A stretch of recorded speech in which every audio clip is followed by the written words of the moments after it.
Right now, according to the Los Angeles Times, LA is about to hit a dubious and grisly milestone. As of this Saturday, there have been 266 homicides in the City of Angels. That's a 25% increase over the same time last year. In all of 2019, there were 253 homicides. So we've already exceeded last year's number. And we should, if things sadly continue the way they are, hit more than 300 homicides. That's a number we haven't reached in more than a decade. What is going on in our city? Jamie McBride is the director of the Los Angeles Police Protective League. Jamie joins us now. Thanks for being here. Hi, Larry. Thanks for having me. So, from your perspective, why is this happening? Why is this year so violent and so deadly compared to, well, the last 10 years? Well, I think we got to look at, what's going on not only in our city but throughout the nation with this whole narrative of defunding the police and reimagining policing. That's where it starts. And then our local politicians, we have council members Mike Bonin, Marquise Dawson, and Kern Price. And if they get their way, they're going to create a time machine. And we're going to go back to the 1990s when we had over 1,000 homicides a year. And I worked South Central in the 1990s, and it was an absolute war zone. And this is what happens. Those three people that I mentioned, those council people, Mike Bonin, Marquise Grissom, and Kern Price, were responsible for taking our metro units out of South Central. And, I'm not an Albert Einstein, but 2 plus 2 still equals 4. And when it comes to crime, criminals plus guns still equal a higher number of homicides. And so we have less officers in South Central, so you have more people that are armed, that are out there committing crimes. And that's what it comes down to. It's common sense. The actual policies of defunding the police have not been put into practice quite yet here, Jamie, but are you saying that this discussion and sort of the pressure on the police to do their job in the way that they've been trained, that it's already showing a negative effect in terms of cops really not being able to do what they know how to do? Absolutely. Like you said, the defunding the police hasn't taken effect as far as the budget, but they've already made changes as far as how we police in certain areas. Like I said, removing Metropolitan Division out of South Central. And right now, every officer, because of that false narrative, they don't want to be the next headline either. And so they're being less proactive, and they're sitting in their cars just going from call to call to call, unfortunately. And we have a lot of good citizens out there that deserve better. We need to be proactive to protect our citizens. And working South Central myself, I can tell you right now, the majority of those citizens love the police. They don't want to live in a high-crime area, but unfortunately you have a small number of people banging the loudest drum, and that's the ones these city leaders are catering to. And, we need to do something to protect our citizens, and we want to. Yeah. We're speaking of Jamie McBride. He's the director of the LA Police Protective League, and we're talking about the fact that we're going to hit 300 homicides in LA this year, a dubious achievement and a horrible one, by the way, something that we haven't hit in over 10 years. A lot of social scientists, Jamie McBride, sociologists, various people who study these things, they'll say that this kind of criminal behavior, violent criminal behavior, is often linked to one's education. And there may be some data to point to that. But one thing I think that it's clear, regardless of their education, criminals are not stupid. They know what they can get away with. They know what's going on in the world and in this city, and they're very well aware that cops have been kind of neutered right now by the politicians. Is that also factoring in here, that criminals are much more brazen now because they know they can get away with it? Oh, you're absolutely right, Larry. You're right. They are smart, and they know that less officers are out there being proactive, so you're going to have more people carrying guns, which creates more victims of violent crimes. And they know, they can see by what's going on. Some of our city leaders are in this movement about giving more rights to the suspects than they do protecting the victims. Yeah. So, for example, the city attorney Mike Fuhrer, he is another person who is not filing criminal charges on people. We have a strong district attorney who is Jackie Lacey, and she's filing on criminals. And right now, as you're aware of, we're in a very serious race here for district attorney against Jackie Lacey and George Gascon. And I fear if George Gascon becomes district attorney, you're going to see a real life Kurt Russell movie, Escape from L.A., and that's going to be that movie's going to become a documentary of what we're going to be living in, and it's already starting because of you see the crime trend right now. Yep. So that's another factor that's going to take place. And look at San Francisco. Look what George Gascon did in San Francisco. Can you imagine that if he's a district attorney, what's that going to create? And these criminals, trust me, they'll know that, and they'll be out there committing more crimes because George Gascon, he wants to release everybody. He wants to give them a hard talking to and not give them any prison or jail time. Yeah, and send a social worker out to a domestic abuse call, thus furthering or frankly escalating the danger of a woman in need in those circumstances. By the way, we've seen this increase also in cities like New York, like Chicago, like Houston. They all have certain things in common. They have elected officials and leadership that are basically doing the same thing that we're seeing here in LA.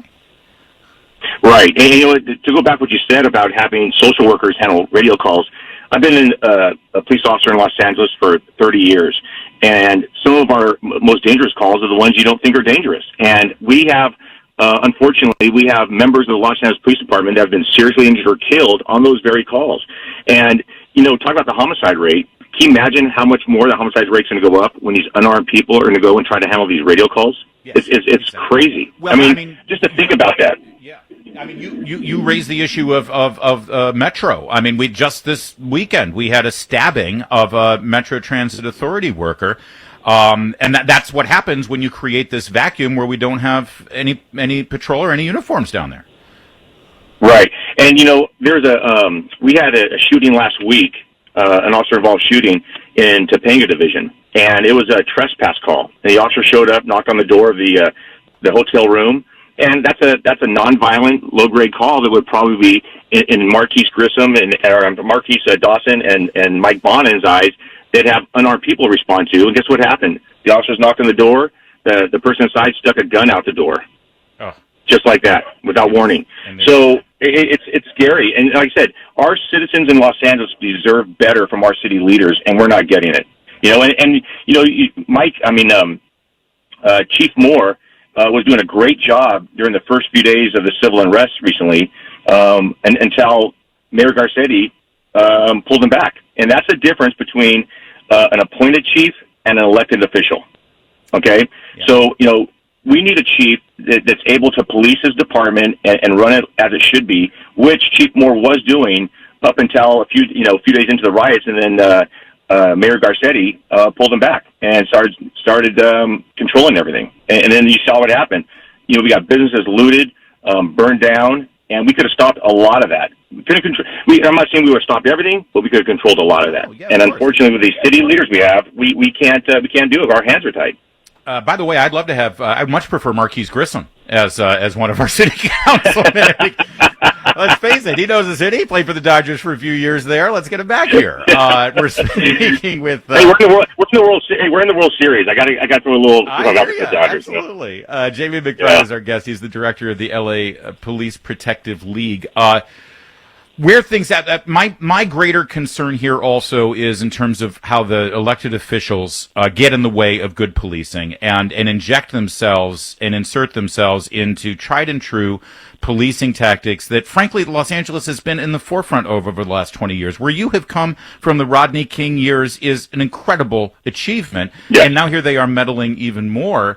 I want to talk a little bit about the degradation of the police authority on our streets when it comes to what's often called the broken windows syndrome. You guys now have to look the other way at so many crimes. You've been told to stand down and not enforce the law on so many crimes. Outdoor camping, outdoor defecation, if one of your cops sees somebody from a homeless encampment just, defecating on the sidewalk, do they do anything? Can they do anything right now about that?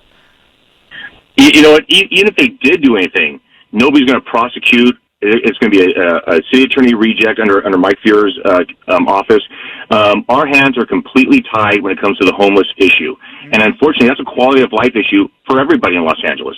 And but people that breeds this criminal culture, basically. Yes. It's like when you look away absolutely. from those, somebody's shooting up on the street. You walk by piles of used hypodermic needles when your poor police officers have to clear out these encampments. You know there's criminal behavior going on there. You know that there are victimized women there who are forced into prostitution and child trafficking, but you can't do anything about it, or you're limited in what you can do.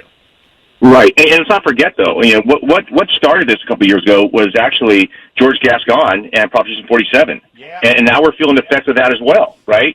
So George Gascon, so nobody does any time in jail. They literally get a slap on the wrist. We have drugs now that were felonies, meth, cocaine, heroin. Now they're all misdemeanors.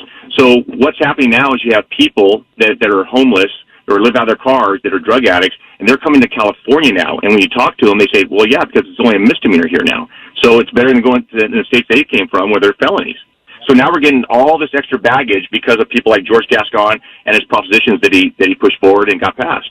So there's a lot of things involved as far as where we're at today, and it's only going to get worse under the current city leaders that we have.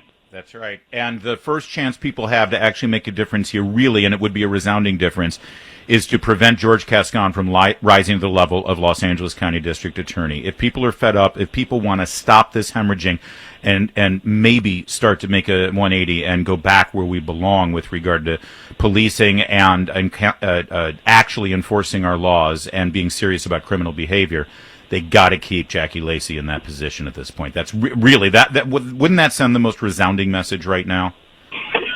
It would, and Jackie Lacey does a great job of prosecuting these criminals that prey on our citizens of Los Angeles. And again, I was in San Francisco a year ago and on business, and I told my wife when I came home, I said, we're not going to San Francisco anytime soon. That place, I was walking around, I saw somebody injecting heroin. I saw somebody out in the open public smoking meth.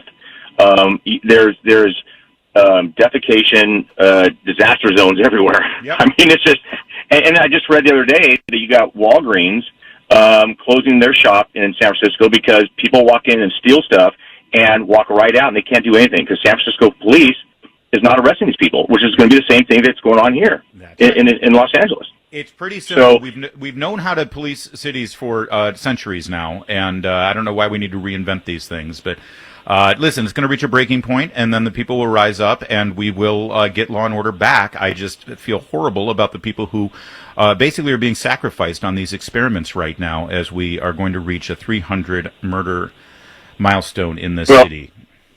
Well, Larry, and like you said, you've got possible 300 homicides, and I don't hear any of the city council members saying their names. All they're saying is the names of criminals. Say their name. Why don't you say some of the names of these victims that are lost because of your policies and procedures? Those are the people that are getting lost. That's a great point. And by the way, the other residual effect here is we're going to see attrition. We're going to see cops taking retirement, and you're going to see people who are thinking about going into law enforcement, and they may pursue law enforcement as a career, but they're not going to go to a place like the LAPD, sadly, because they're elected officials who proclaim the LAPD the problem, the enemy on our streets. Who wants to take that up for their career? And I feel for us there as well, because you deserve the best of the best. There was a time when the LAPD could boast that they were the best of the best, and I'm sure they still are. They just aren't allowed to do their job, Jamie McBride. Exactly. And I have a daughter that's on the Los Angeles Police Department as well. And unfortunately, these young police officers coming on, if they don't have people training them how to be a proactive police officer, they're not going to know how to do it. So even though we're getting good people, if they don't know how to do proactive police work and how to look for suspects before they commit crimes, guess what? It's not going to do anybody good either. Jamie McBride, we got to leave it there. Please give your daughter our best and all the other men and women wearing the badge and doing the best they can in the LAPD. Thanks for joining us. Thank you, Larry. Take care.